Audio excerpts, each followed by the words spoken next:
Bismillahirrahmanirrahim. Assalamualaikum warahmatullahi wabarakatuh. Nah, di sini saya akan review buku Filsafat Ilmu. Filsafat Ilmu sebatas alam dalam menemukan kebenaran, judul bukunya, yang dikarang oleh Bapak Bambang Subahri. Di sini saya disuruh nge-review filsafat ilmu sebatas alat dalam menemukan kebenaran. Nah, di sini saya akan membahas bab 1 tentang etimologi dan terminologi filsafat. Filsafat pada umumnya merupakan suatu disiplin ilmu yang wajib ditempuh bagi setiap mahasiswa S1, S2, S3. Ya. Kalau sudah S2, S3, filsafat itu tidak asing lagi bagi kehidupan kampus. Tapi kalau masih S1 itu masih awal belajar ilmu filsafat.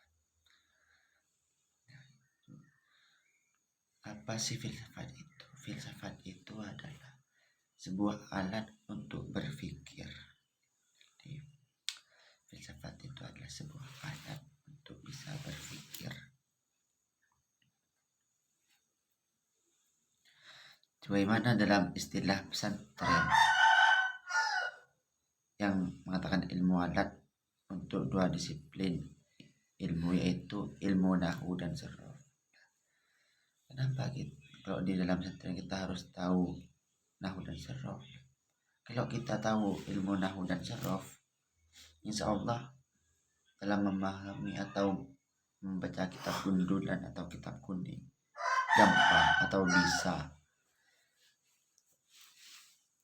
Nah, jadi ilmu nahwu dan saraf itu adalah alat untuk bisa membaca kitab yang lain dan kitab gundulan itu. Jadi contoh gampangnya ialah petani membutuhkan celurit sebagai alat pencari rumput, dan cangkul sebagai alat untuk membajak sawah. Pasti kita ingat bahwa celurit dan cangkul bukanlah tujuan dari petani untuk dijadikan makanan pada anak istrinya, tapi celurit dan cangkul itu digunakan sebagai alat untuk mencari rumput, untuk membajak sawah, dan melainkan celurit dan cangkul itu hanya sebatas alat pertanian belaka, hanya dibuat alat dan jadi celurit dan cangkul itu ialah alat untuk mencari rumput dan cangkul itu untuk membajak sawah. Tapi bukan celurit dan cangkul yang untuk dimakan, tapi alatnya untuk bisa mencari rumput. Dari itulah perlulah kiranya penulis mendefinisikan ilmu filsafat secara etimologi dan terminologi. Kalau etimologi itu dengan pemahaman secara bahasa. Nah, kalau terminologi pemahaman secara istilah. Pemahaman secara etimologi dan terminologi bagi mahasiswa kampus itu sangatlah penting. Nah, karena tidak banyak mahasiswa yang mampu dalam membuat definisi pada benda-benda yang sebenarnya sangat mereka ketahui dan pahami sebelumnya. Nah, sebelum kita melangkah memahami filsafat secara terminologi, akan lebih baik kita pahami filsafat etimologi dulu. filsafat. Nah, filsafat etimologi itu adalah pemahaman secara bahasa etimologi. Pemahaman secara bahasa. Nah, filsafat itu berasal dari dua suku kata Yunani, yaitu Philia dan Sophia. Nah, Philia itu artinya cinta, dan Sophia adalah kebijaksanaan. Kalau digabungkan ialah cinta dan kebijaksanaan. Begitulah mereka bangsa Yunani memberi nama filsafat yang merupakan ilmu paling rumit dan paling tua di muka bumi ini, hingga disebut sebagai induk dari segala macam ilmu pengetahuan. Jadi ilmu filsafat itu ya, sebagai induk semua ilmu pengetahuan di muka bumi ini.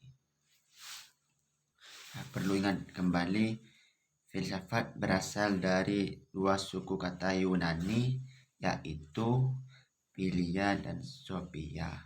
Philia itu artinya cinta, dan Sophia artinya kebijaksanaan. Sementara definisi filsafat secara terminologi, sebagaimana pendapat para ahli mengenai definisi sebagai berikut. Pythagoras. Menurut Pythagoras, filsafat adalah cinta dan kebijaksanaan. Kalau menurut Socrates, filsafat adalah sesuatu peninjauan diri yang bersifat reflektif atau perenungan terhadap asas-asas kehidupan yang adil dan bahagia. Kalau menurut Plato, filsafat adalah ilmu yang mencoba untuk mencapai pengetahuan tentang kebenaran yang sesungguhnya. Kalau menurut Aristoteles, filsafat adalah ilmu pengetahuan yang meliputi kebenaran yang ada di dalamnya, ilmu metafisika, retorika, logika, ekonomi, politik, dan estetika. Nah, kalau Al-Kindi itu, filsafat adalah pengetahuan. Kalau menurut Al-Kindi, filsafat adalah pengetahuan tentang hakikat segala sesuatu dalam batas-batas kemampuan manusia. Karena tujuan dalam filsafat adalah berteori guna mencapai kebenaran. Kalau menurut Al-Farabi, filsafat adalah ilmu yang menyelidiki hakikat yang kebenaran dari segala yang ada. Jadi definisi filsafat secara terminologi itu ada 6 pendapat para ahli. Jadi terminologi filsafat secara terminologi itu ada 6 pendapat para ahli. Di sini penulis memberikan penyederhanaan pemahaman akan definisi filsafat secara terminologi. Nah, semua penulis itu mau memberikan pengalaman saat memberikan kuliah filsafat ilmu di hari pertama kuliah. Pada saat itu ada seorang mahasiswa yang kritis bertanya, kenapa filsafat berasal dari kata cinta? Bukankah cinta itu terlalu sederhana bagi kami yang sudah menginjak dewasa dan sudah pernah melalui masa-masa di mana cinta itu tumbuh subur pada awal masa SMA dulu. Pertanyaan kedua, kenapa cinta bersandingan dengan istilah kata bijaksana? Kenapa tidak disandingkan dengan istilah kasih sayang yang lebih romantis dan lebih tepat jika disandingkan dengan kata cinta daripada dengan kata bijaksana? Nah, jawaban pertama, ya, tidak semua orang dapat memahami kebenaran cinta. Karena cinta itu bukan sekedar sayang, bukan sekedar cinta, tapi cinta itu membutuhkan memberi, bukan meminta. Cinta itu memberi, bukan meminta. Nah, berarti kalau cemburu, kalau seperti ada seorang yang cemburu pada dasarnya karena ia takut kehilangan dan sifatnya permintaan kesetiaan pada sang dicinta, dan itu bukanlah cinta. Karena cinta yang sesungguhnya sama halnya dengan seorang ibu yang telah memikul beban kehamilan selama 9 bulan, menyusui selama 2 tahun dan merawat paling tidak 20 tahun. Namun ia selalu rela melepas anak si matawayangnya bersama orang yang baru ia kenal dengan ikatan pernikahan. Jadi kalau kenal cinta itu masih cemburu, masih gini gitu, itu bukanlah cinta yang sebenarnya. Kalau cinta yang sebenarnya itu ialah yang menerima, memberi semua perasaannya ke seseorang yang dicintai, bukan meminta. Nah, kalau masih meminta itu bukan cinta yang sebenarnya, hanya ya sebab permainan. Jawaban yang kedua itu masih dengan cerita pada masa Yunani klasik Aristoteles. Jadi Aristoteles itu bertanya kepada gurunya, yang gurunya bernama Plato. Suatu ketika Aristoteles bertanya kepada gurunya, Plato, "Wahai guru, saya selepas diskusi panjang di tempo hari, tema cinta dalam diskusi itu membuatku tidak bisa tidur," katanya Aristoteles pada gurunya. Jadi Aristoteles itu ingin tahu apakah itu cinta. Mendengar pertanyaan itu, gurunya tersenyum.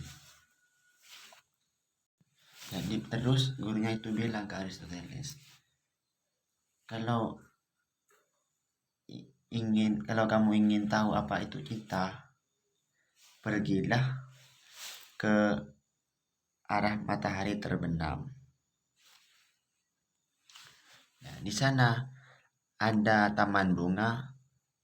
Di taman bunga itulah pilihlah, lalu petik satu bunga yang terindah menurut pilihanmu, dengan syarat bunga yang kau pilih adalah bunga yang berada tepat di depanmu, dan jangan sekali-sekali kamu menoleh atau melangkah ke belakang. Jadi tanpa berpikir panjang, Aristoteles itu langsung pergi, langsung menuju ke arah matahari terbenam. Setelah Aristoteles itu perjalanan, ia menemukan bunga melati yang indah rupawan baginya. Namun tidak dipetik karena ia berpikir bahwa di depan sana masih banyak bunga yang lebih bagus. Tapi akhirnya dia meskipun sudah menemukan bunga yang paling indah, tapi melihat di depan masih banyak bunga yang lain. Tapi pertama dia lihat bunga yang indah rupawan, Aristoteles itu tidak memetik karena masih ada bunga yang lebih indah darinya. Nah, sudah berjalan dan terus dia maju ke depan, tapi ia semakin tidak bisa menemukan bunga yang paling indah dari yang ia temui sebelumnya. Setelah itu Aristoteles langsung pulang menemui gurunya Plato dengan tangan kosong, menemui gurunya dengan tangan kosong. Plato pun tersenyum. Ia bertanya kepada Aristoteles, kenapa kamu tidak mendapatkan sepucuk bunga yang paling ideal menurut kamu dan bisa kau tunjukkan padaku? Aristoteles menjawab, pada awalnya saya telah menemukan bunga melati yang cukup ideal bagi saya, namun saya melewatinya. Kemudian saya menemukan bunga mawar dan saya juga melewatinya. Saya berpikir bahwa di depan sana masih ada yang lebih indah daripada yang kutemukan saat ini. Dengan senyuman manis, gurunya menjawab, itulah cinta. Iya, itulah yang namanya cinta. Semakin kamu mencari yang sempurna, maka yang sempurna tidak akan pernah ditemukan. Itulah hanya rayuan pikiran belaka.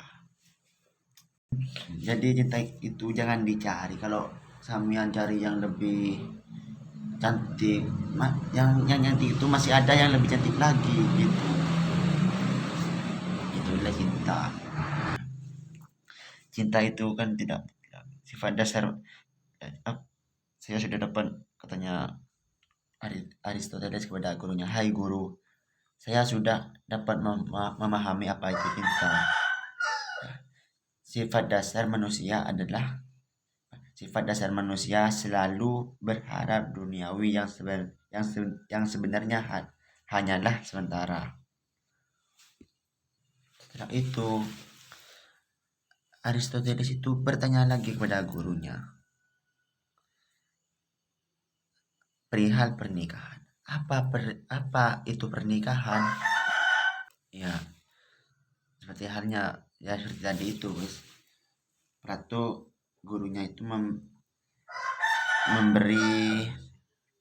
memberikan tugas serupa. Pergilah kau ke hutan bambu di ujung sana. Nah, potonglah bambu yang paling ideal dan bagus menurut kamu. Kemudian bawa kemari dan tunjukkan padaku, kata Plato. Mendengar pertanyaan itu, Aristoteles langsung pergi tanpa berkata sekata pun, langsung pergi. Lalu Aristoteles itu langsung pergi tanpa mengucapkan sekata pun. Jadi Aristoteles telah menemukan pohon bambu yang paling ideal. Ya tidak jelek, tapi ya tidak bagus, tapi sedang-sedang saja. Baginya pohon bambu itu sudah ideal dan tidak mengecewakan. Kemudian ia memilih dan membawa bambu itu pulang untuk ditunjukkan pada gurunya. Setelah itu Aristoteles langsung membawa bambunya ke gurunya dengan terburu-buru.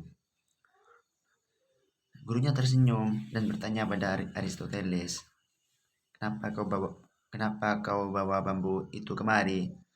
Aristoteles menjawab, menurut saya bambu ini sudah paling ideal bagi saya. Tidak terlalu jelek dan juga tidak terlalu bagus. Namun menurut saya bambu ini adalah pohon bambu yang paling cocok dalam nurani dan perasaan saya, katanya Aristoteles.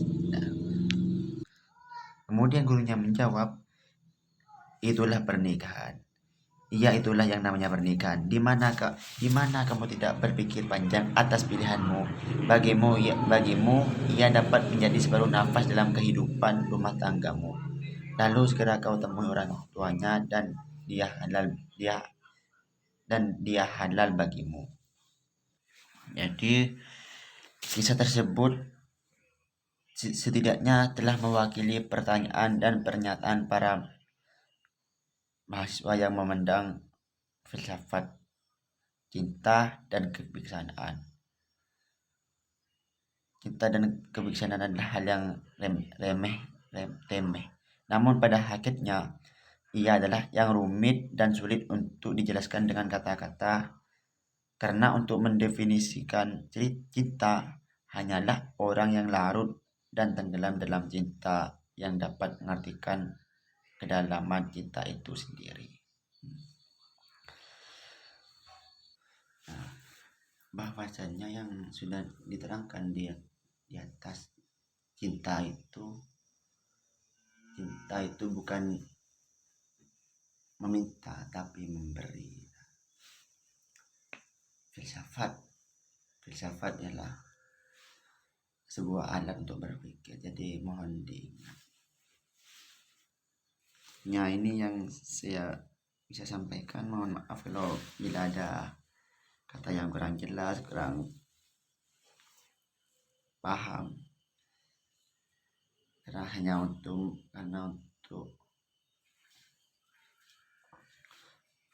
memenuhi tugas UTS.